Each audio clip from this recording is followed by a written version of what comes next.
Imagine this for a moment. You wake up one day and hear that someone has sold the Eiffel Tower. Not rented it, not leased it, sold it. Sounds impossible, right? But nearly 100 years ago, this actually happened.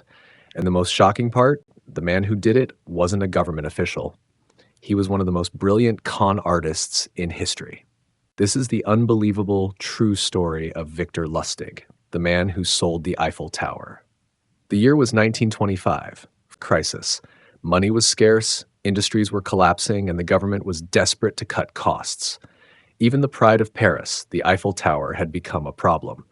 The iron structure was rusting. Maintenance costs were enormous. Newspapers openly discussed whether it would be cheaper to tear it down and sell it as scrap metal. And that's when one man saw opportunity. His name was Victor Lustig. Charming, intelligent, well-dressed.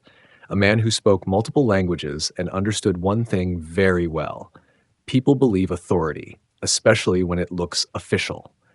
Victor forged French government seals, created official letterheads, even produced a fake government ID naming him the deputy director of the Ministry of Posts. Everything looked perfect. No mistakes. No suspicion. Victor invited 5 of the biggest scrap iron businessmen in Paris to a secret meeting at a luxury hotel. He told them, "The government can no longer afford to maintain the Eiffel Tower. This is confidential. We have decided to dismantle it and sell it for scrap." The businessmen were shocked but intrigued. Victor added one final touch. "We will quietly give the contract to the highest bidder." One man, André Poisson, took the bait. Victor noticed Poisson's insecurity, his desire to prove himself among elite businessmen. Perfect. Poisson paid a huge sum for the contract and an additional bribe just to be safe.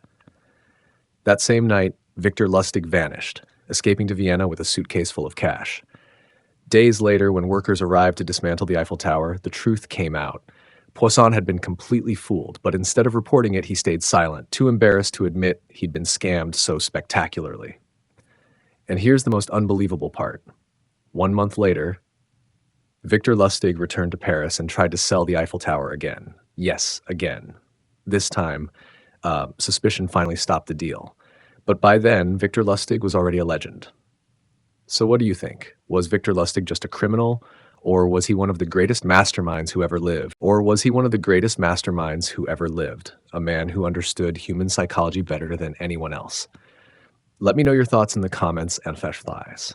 And if you enjoyed this story, don't forget to like, subscribe, and share.